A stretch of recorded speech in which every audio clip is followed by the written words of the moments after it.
Are they the people to make the mountain bike of the year? No, they don't win. I don't think we're supposed to say it till later, but... No, it was more of a rhetorical question. Oh, yeah, okay. We'll go into it again. Hello and welcome to the 2022 Bike of the Year award show. Now, as award ceremonies go, hopefully there won't be any slaps being dished out in this one. I'm sure everybody will agree with our choices as well, and it will go extremely smoothly below in the comment section. Absolutely. Now, last year, the potentially paradigm-shifting Norco range won out. And this year, we do have another high pivot idler bike in the mix. But Mike, what is our first nomination for Bike of the Year? Yeah, so the first one is a bike that I spent a bunch of time on. It's Allied's BC40, and I rode this in Quebec for our downcountry field test. And I came away just super impressed with this thing, Henry.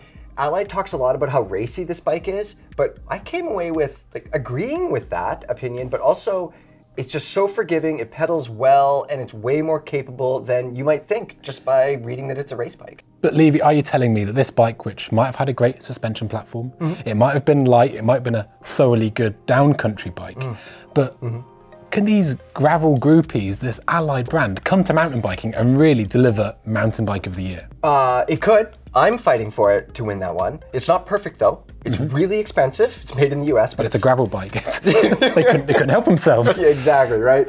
And also, both Matt and I found that we were hitting our knees and our calves on different parts of the frame when we were riding it. So, not perfect, but there is a bike that's been around for a hell of a lot longer. Henry, can you tell us about the 37th version of Santa Cruz's Nomad? Yes, this Nomad is the 6th version, and it's definitely seen that process of refinement taken further. So it's got the updated geometry, it still has the VPP, but this bike now has down tube storage, which might not sound like a big deal, but it is ever so nice to live with.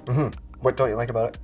I think in the review it was noted that, again, it's got a high price of entry, and some of the spec choices didn't quite make sense for reviewer Mike Casimir. He noted the Exo Plus tyres and the 175mm reverb.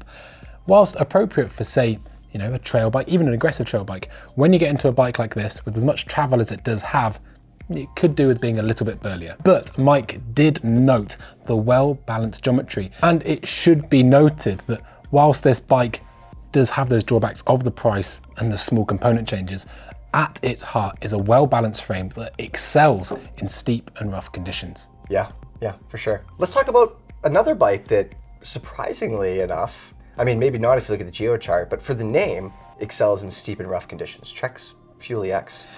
Kind of the Ford Mondeo of bikes for a while there, but it's like your dad's car with a chrome finishing kit. Yeah, exactly. It's a bit racier, a bit edgier. Yeah. We haven't been super kind to Trek in the past for the Fuel EX, but I'm gonna give it to you guys straight. Like, this bike blew my mind. I know it's like a freaking zillion-dollar bike, but it could be so many different kinds of bikes for so many different kinds of riders, thanks to the adjustable geo, the fact that it pedals so well. It won the efficiency test, and it feels like it won the efficiency test, like actually on the trail, which says something else.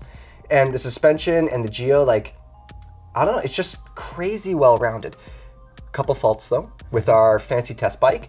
It had that bile yellow paint, each their own, but it chipped so easy. Like, it chipped when I looked at it, basically. So a mustard yellow bike, appropriate enough for coming with a side portion of chips. Now, another bike that we had in there was actually something a little bit off-center. The small-ish UK brand Deviate with their new Claymore bike. Scotland in the UK? I believe so for now. Is it all part of it? For now. Confusing, I mean, honestly, man, let's not even go there. But this bike is sort of, well, Deviate only make high pivot bikes equipped with idlers. Now, you haven't always been a fan of the idler. What do you think of this bike, and how did it review? Yeah, the team really liked it when they rode it in Bellingham for the Enduro Bike field test. The idler didn't give them any troubles at all, and they said it was surprisingly well-rounded, but also obviously, I mean, look at the thing, it's super capable as well too, so yeah, that low slung look. And it did have its drawbacks though. Apparently there's a bit of rattling coming from the cable housing for the internally routed seat post, which isn't the end of the world, but it's also got the same size rear end for all the different sizes. Yeah, but it gets like a foot longer when the bike goes through the travel, so.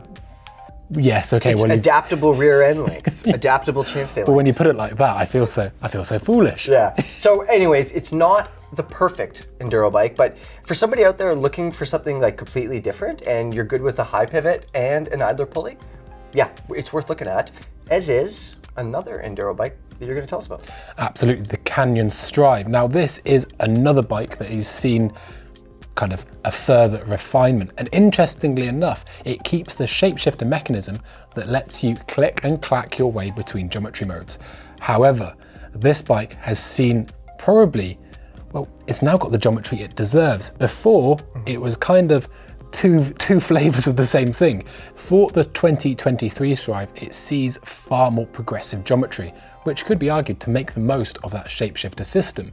In fact, the geometry isn't the only outlier in the numbers, with the sizing kind of making people stop and think. But listen, whether you ride a bike with an M sticker on or an L or an XL, it doesn't really matter. However, it is worth noting that these bikes are pretty big across the board. But our reviewer Seb Stock, he actually went further into the sizing, comparing an XL and a large, and actually remarked that this is one of the best enduro bikes he's ever ridden. Yeah, interesting. I have questions about shapeshifter reliability. I've seen some older versions break down, but I mean, none of these bikes are perfect, so. So those are our nominees. Now, Levy, which bike won 2022 Bike of the Year? I'm sure that almost nobody is surprised.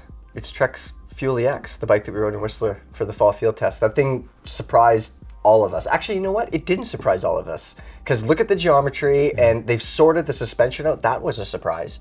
It's just how versatile it was everywhere. It's efficient, super capable on the downs, but it has evolved into something that is far more capable than the old Fuel EX used to be on both ends of the spectrum. The suspension is way more capable for riders who like to go fast and ride rowdy terrain, and the geometry is so adjustable that this thing is going to work in the middle of America, and it works here in the Sea to Sky corridor where everything's scary. So yeah, so there you go, everybody. That is our mountain bike of the year winner. Let us know what you think in the comments. Do you agree with us? I bet you don't. Tell us about it below. Thanks guys, and we'll see you next time.